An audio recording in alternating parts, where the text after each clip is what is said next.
السلام علیکم ورحمۃ اللہ وبرکاتہ نحمدہ ونصلی علی رسولہ الکریم اما بعد۔ آج کا سبق سن لیجئے۔ آج کے سبق کی سرخی ہے حضور صلی اللہ علیہ وسلم کی سیرت، پارٹ نمبر 158۔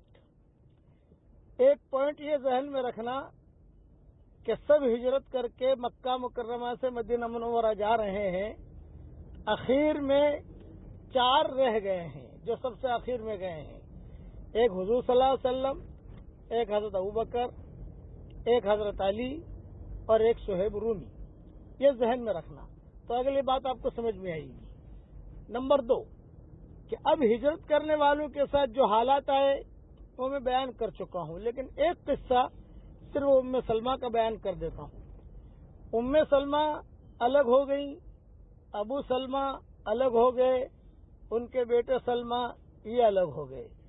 ہمارے ہندوستان پاکستان میں سلمہ جو ہے لڑکی کا نام رکھتے ہیں، عربوں میں لڑکوں کا بھی نام رکھتے ہیں، یعنی دونوں جگہ یہ نام رکھے جاتے ہیں، یہ ذہن میں رکھنا۔ تو ام سلمہ کو بڑی مشکل سے مکہ والوں نے اجازت دی اور لڑا کر اجازت دی۔ خاندان والے آپس میں لڑے کہ یہ ماں کو تم نے الگ کر دیا، بیٹے کو الگ کر دیا، باپ کو الگ کر دیا۔ تو مشرکین مکہ میں بھی غیرت آئی کہ یہ تو ظلم ہے، تو اتفاق سے ام سلمہ کو ان کا بیٹا دے دیا اور یوں کہا کہ جاؤ تم مدینہ، تم جا سکتی ہو۔ ابو سلمہ تو مدینہ منورہ پہنچ گئے تھے۔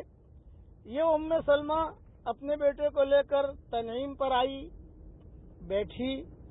اب اکیلی عورت اتنا لمبا سفر کیسے کرے، چھوٹا بچہ۔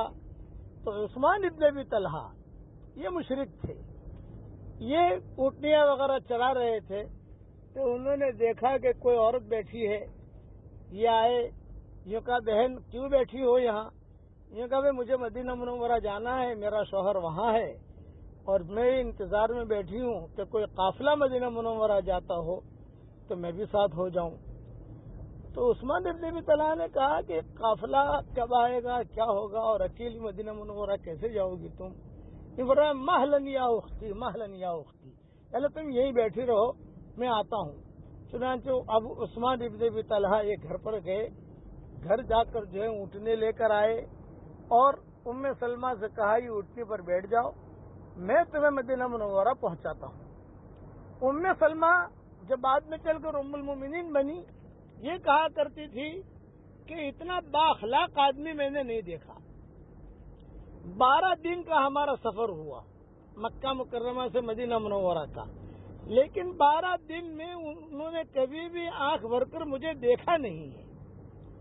مجھے جب حاجت ہوتی تو میں اشارہ کر دیتی تو وہ اونٹنے کو بٹھا دیتے، میں اونٹنے کے اوپر سے نیچے اتر آتی، بچے کی ضرورت پوری کرتی، اپنی ضرورت کے لیے بھی میں دور چلی جاتی، اور وہ عثمان ابن ابی طلحہ اپنی اونٹنی کو لے کر بہت دور چلے جاتے جنگل میں۔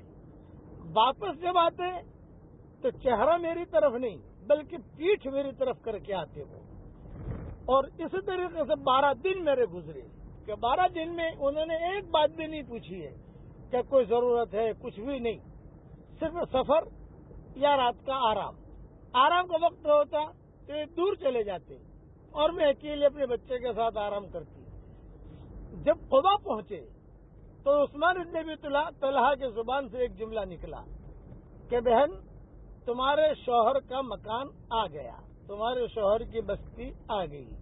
ابو سلمہ جو ہے قبا میں رہتے تھے، چنانچہ قبا میں داخل ہوئے اور قبا داخل ہو کر لوگوں سے پوچھا کہ بھی ابو سلمہ کہاں ہے، ابو سلمہ کہاں ہے؟ لوگوں نے گھر بتایا کہ یہ ابو سلمہ کا مکان ہے۔ چنانچہ وہاں گئے، وہاں جا کر دستک دی۔ ابو سلمہ نے دیکھا بیوی آئی ہے، ابو سلمہ نے دیکھا بچہ بیٹا بھی آیا ہے، تو بہت خوش ہو گئے ابو سلمہ، بہت خوش ہو گئے۔ اور یہ عثمان ابن ابی طلحہ نے سامان اتارا، سامان اتار کر جو ہے عثمان ابن ابی طلحہ اپنی اونٹنی کو لے کر مکہ کے لیے روانہ ہونے لگے۔ تو اب عثمان ابن ابی طلحہ روانہ ہونے لگے تو ابو سلمہ نے کہا کہ مہلن ٹھہرو پھر کھانا کھاتے جاؤ، پانی پیو، تھوڑا کھجورے لیتے جاؤ۔ تو عثمان ابن ابی طلحہ نے کہا یہ خدمت میں نے جو کی ہے وہ صرف اللہ کے لیے کی ہے، یہ مشرک تھے. تو سلمہ ہمیشہ دعا کرتی تھی کہ اے اللہ تو عثمان ابن ابی طلحہ کو ہدایت دے، عثمان ابن ابی طلحہ کو ہدایت دے، عثمان ابن ابی طلحہ کو ہدایت دے. خلاصہ کلام یہ کہ یہ ہجرت بہت مشکل ہو گئی تھی، اور عثمان ابن ابی طلحہ جب مسلمان ہوئے ان کے اسلام لانے کا مستقل ایک لمبا چوڑا قصہ ہے خالد بن ولید کے ساتھ. جب وہ مضمون آئے گا تو انشاءاللہ میں بیان کروں گا. لیکن میرے والد صاحب رحمۃ اللہ علیہ ایک بات فرماتے تھے کہ شرک کی حالت میں بھی اگر کوئی اخلاق برتے گا تو کبھی کبھی اللہ تعالیٰ اس کو دنیا میں بدلہ دے دیتا ہے، یا سب سے بڑا بدلہ یہ دیتا ہے کہ اللہ اسے ہدایت دے دیتا ہے، جو اللہ نے عثمان ابن ابی طلحہ کو دی. 3 بڑی بڑی خیریں عثمان ابن ابی طلحہ کو ملی یہ خدمت کی وجہ سے. ایک تو ہے کہ اسلام مل گیا، مسلمان ہو گئے. دوسرا یہ کہ قیامت تک ان کی نسل میں کوئی مشرک پیدا نہیں ہوگا. تیسرا یہ کہ بیت اللہ کی چابی ان کے خاندان میں آ گئی قیامت تک کے لیے. یہ عثمان ابن ابی طلحہ ہے. جب ان کی تفصیل آئے گی انشاءاللہ اس وقت مزید تفصیل سے بیان کروں گا، بقیہ تفصیل کل پوری کروں گا.